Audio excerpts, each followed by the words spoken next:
Il Vaticano, capitale della cristianità nel mondo, luogo sacro per eccellenza, istituzione secolare fra le più ricche e potenti del pianeta. Quanti soldi ha il Vaticano? Ce lo siamo sempre chiesti. Il Papa percepisce uno stipendio? E che cosa sta succedendo in queste ore? In molti mi hanno chiesto di affrontare la questione ed eccomi qui, pronto a rispondere alla community. Papa Francesco è il primo papa che si è distinto in povertà negandosi il reddito. Per quanto riguarda invece Ratzinger, continua tuttora a riceverlo e si parla di un compenso che si aggira sui 2.500 euro mensili. Questa è solo una cifra infinitesimale dell'intero patrimonio del Vaticano. Viste da fuori, le istituzioni ecclesiastiche suscitano curiosità, circondate dal lusso degli edifici di culto e dei palazzi sfarzosi. Parliamo letteralmente di uno Stato con le proprie leggi, con i propri regimi economici e gradi di classificazione. Ricordiamoci che lo Stato Pontificio è in grado di segretare documenti e di insabbiare questioni al pari di ogni altro Stato nel mondo, e sono diversi gli episodi di scandali economici che hanno coinvolto la Santa Sede e che, si pensa, abbiano portato Papa Ratzinger ad abdicare. Si parla di un vero e proprio tesoro del Vaticano. Infatti il patrimonio della Chiesa, inteso come l'insieme di tutti i beni e di tutte le ricchezze di ogni istituzione cattolica che fa capo alla Santa Sede, ha un valore stimato di oltre 2.000 miliardi di euro. 2.000 miliardi. Io non so se riuscite a concretizzare la differenza fra 1 milione e 1 miliardo, ma comunque vi invito a rifletterci. Ecco. Pensate che l'insieme dei beni della Santa Sede è paragonabile al prodotto interno lordo italiano di un anno.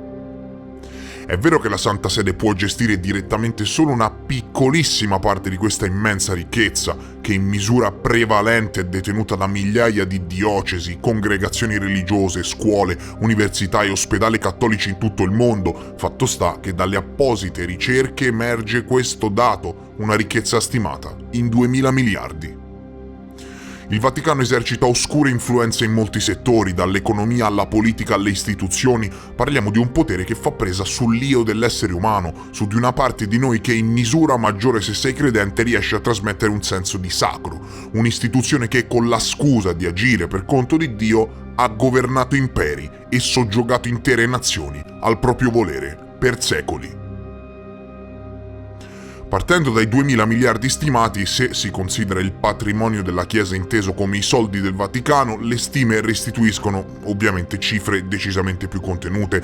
Il valore del patrimonio che è direttamente nelle mani della Santa Sede, del patrimonio che può essere direttamente gestito dal Vaticano, infatti, dovrebbe aggirarsi sugli 11 miliardi di euro. Di questi soldi della Chiesa, solo una parte è effettivamente disponibile come liquidità. Circa 6 miliardi su 11, infatti, non sono altro che il valore stimato dei beni immobili dello Stato Pontificio, ovvero degli edifici, degli appartamenti e degli altri averi che la Santa Sede possiede.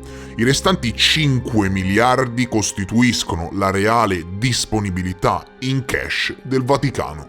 Questi, signori, sono i conti alla luce del sole. Immaginatevi poi che cosa ci sia sotto il velo della sacralità. Ecco, parliamo dell'istituzione religiosa indubbiamente più ricca della storia, e a fare da padrona è la Banca Vaticana, o per meglio dire, l'Istituto per le Opere di Religione, lo IOR, che gestisce e amministra il denaro della Santa Sede. Erroneamente viene considerato spesso come la banca centrale della Santa Sede, compito che invece viene svolto dall'amministrazione del patrimonio della sede apostolica, abbreviato in APSA. Ora, tutto questo comparto economico che gestisce le sfarzose ricchezze del Vaticano, cari amici, è stato moltissime volte al centro di scandali a dir poco devastanti.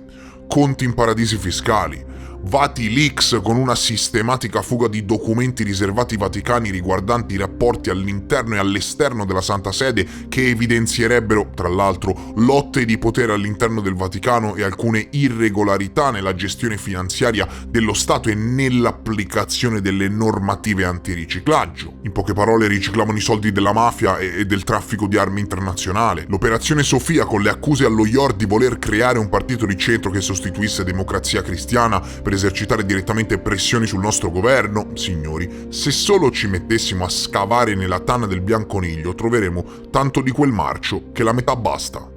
Lo IOR è stato creato nel 1942 da Papa Pio XII e ha il compito di custodire e amministrare i beni destinati appunto alle opere di religione e carità che gli vengono trasferiti. Peccato che però nel corso degli anni non è sempre andata così.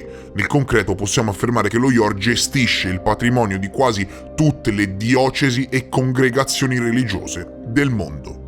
In virtù di ciò, la Banca Vaticana amministra oggi un patrimonio valutato intorno ai 5 miliardi di euro cash e negli anni è stato al centro di numerosi scandali riguardanti la gestione di questi soldi, di questi fondi, in particolare per quanto riguarda servizi che spesso rendeva a privati che poco o nulla avevano a che fare con opere di religione o carità. Anzi, quando parliamo di patrimonio immobiliare del Vaticano, signori, parliamo di cifre veramente destabilizzanti. Pensate che con la parolina patrimonio immobiliare del Vaticano ci si riferisce a quasi 2000 appartamenti e circa 600 fra negozi e uffici. Secondo alcune inchieste, inoltre, l'APSA, l'amministrazione del patrimonio della sede apostolica, la vera banca centrale vaticana, gestirebbe immobili collocati anche in altri stati europei e detiene almeno una proprietà in ogni paese del mondo. Cioè, capito? Più della metà di questi edifici è data in affitto a dipendenti vaticani che pagano, ma ovviamente, un canone agevolato. Il patrimonio della Chiesa è diversificato, ebbene sì, gestito da 3 istituzioni principali: lo IOR, l'APSA e un altro, ossia la Segreteria di Stato della Santa Sede, in particolare la sezione degli affari generali, che da alcune stime sembra detenere svariate centinaia di milioni di euro, e tra questi rientra anche il denaro dell'obolo di San Pietro, ossia delle donazioni pervenute al Vaticano da tutto il mondo che nel 2020, pensate, sono arrivate a 40 milioni di euro. Capito? Io faccio 4 euro di donazioni, il Vaticano ne fa 40 milioni. Ora, si scherza, Nonostante io abbia colto l'occasione per descrivervi un po' il retroscena delle finanze vaticane, aspetto di fondamentale importanza per capire determinate metriche, non sono qui per questo. Dal titolo avrete capito che la notizia principale non è quella di raccontare la storia delle finanze vaticane, ebbene no. Sono qui perché un mese fa Papa Francesco ha dato l'ordine di blindare tutte le finanze vaticane all'estero e di farle rientrare nelle mani della Santa Sede. E tra poco scoprirai il perché.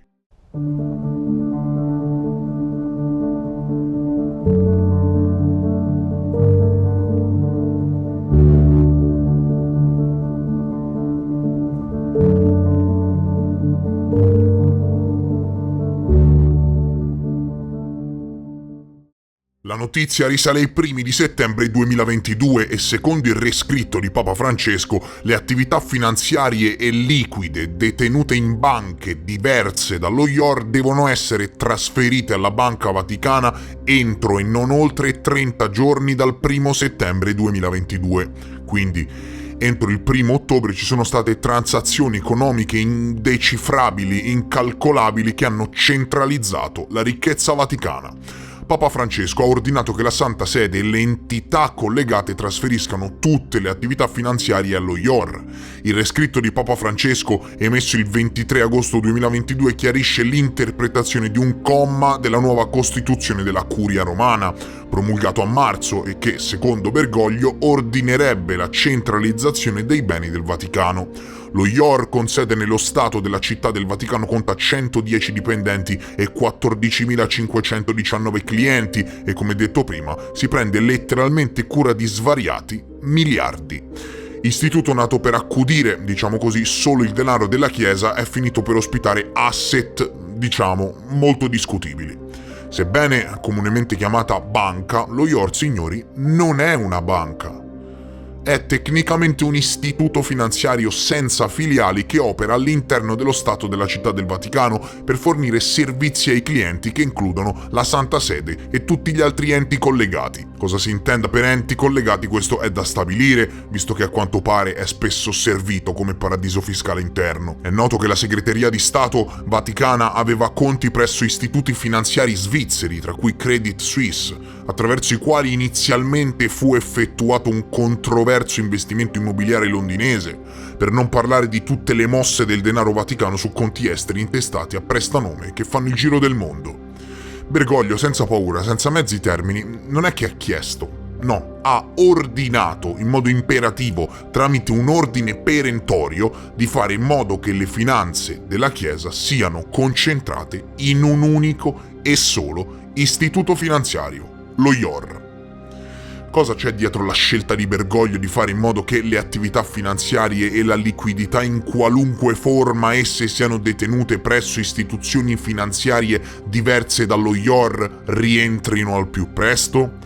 Sarete con me che, insomma, come dire, il timing di Papa Francesco fa riflettere. Siamo in piena crisi economica, energetico-finanziaria e riporta tutto a casa. Siamo potenzialmente all'alba di una grande guerra e riporta tutto nelle casse inviolabili e protette del Vaticano. Casse che, ve lo ricordo, saranno sempre protette dall'imparzialità del Vaticano.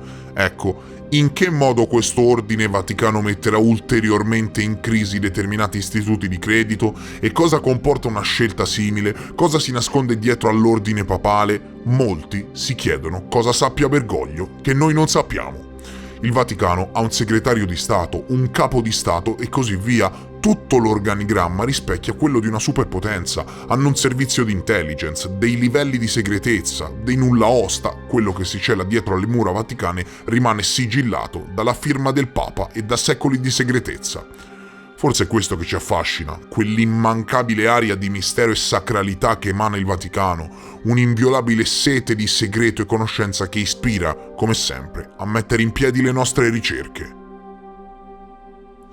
La centralizzazione delle finanze del Vaticano sotto il controllo dello IOR decisa da Papa Francesco è una notizia importante per un'ampia gamma di ragioni. La prima, a quanto pare, è quella della trasparenza dopo gli innumerevoli scandali finanziari. Inoltre, Papa Francesco ha imposto una gerarchia effettiva alle finanze della Santa Sede che segna una svolta decisiva per adeguarsi nel migliore dei modi alle richieste dell'antiriciclaggio internazionale per gestire un portafoglio di attività miliardarie. Quello che state guardando è il documento ufficiale di politica di investimenti della Santa Sede dello Stato della Città del Vaticano approvato a luglio e che sarà valido per 5 anni. Documento che, in poche parole, segna un cambio di paradigma drastico per la Santa Sede. Documento che ordina la creazione di una nuova gerarchia delle finanze vaticane, capitanata dallo IOR. Un altro punto che spiega questa decisione di centralizzare le finanze vaticane è niente di meno che il timore per l'effetto contagioso che, insomma, una prossima crisi internazionale in un contesto fragile come quello che stiamo vivendo, sotto diversi punti di vista, potrebbe generare. Gli alti prelati del Vaticano hanno paura di risentirne. Già durante la pandemia il Vaticano fu costretto a tagli di bilancio e ad una vera e propria austerità per ovviare alle determinate svalutazioni imposte dalla crisi, ai minori ingressi finanziari provenienti dalle donazioni, dal crollo degli afflussi turistici a San Pietro e negli altri luoghi sotto la sovranità della Santa Sede. Ora, come dire, si vuole giocare d'anticipo. È a dir poco rivoluzionario, signori, il fatto che, insomma, a governare questa svolta sarà lo IOR. Ma proprio a livello concettuale. Per alcuni non c'è nemmeno bisogno che spieghi. Comunque, lo IOR, come ho cercato di farvi educatamente capire, per decenni è stato associato ad un'istituzione più mafiosa che cattolica, ok? Istituzione custode di complotti e giochi di potere, lontani dall'insegnamento della Chiesa. E il Papa lo sa. Lo IOR è rimasto coinvolto in vicende che hanno letteralmente segnato la storia dell'Italia, come le avventure dei banchieri di Dio, Roberto Calvi e Michele Sindona, che hanno segnato l'era in cui, per lo IOR, anziché amministrare i soldi della Chiesa, poteva per negligenza gestire letteralmente di tutto, dai fondi di Cosa Nostra ai miliardi provenienti dal traffico internazionale di armi. Chi ha conoscenza della storia si è fatto qualche domandina. Proprio allo IOR? Sarà una forma di redenzione? Ebbene, a quanto pare, grazie agli ordini rivoluzionari di Papa Francesco, il tempo delle truffe è finito per sempre. Quella di Papa Francesco sembra una mossa che vuole adeguarsi alle leggi internazionali sull'antiriciclaggio per evitare ulteriori scandali, ma preannuncia qualcosa questo voler proteggere tutti i beni della Chiesa dietro alle mura vaticane? Che cosa sta per arrivare? Questo è quello che si è chiesto il mondo. Fammi sapere in un commento che cosa ne pensi. Per oggi, signori, è tutto. Mi raccomando, se sei arrivato fino a questo punto del video, aiuta il mio lavoro di divulgazione indipendente e libera lasciando un like. Non ti costa niente, è gratis e per questo ti chiedo gentilmente di lasciare un like. Se sei nuovo e ti interessi ai temi che affronto, iscriviti al canale. Io vi voglio un sacco bene. Vi ringrazio per essere stati con me anche questa volta e noi ci vediamo presto, molto presto, nel prossimo episodio. Adieu!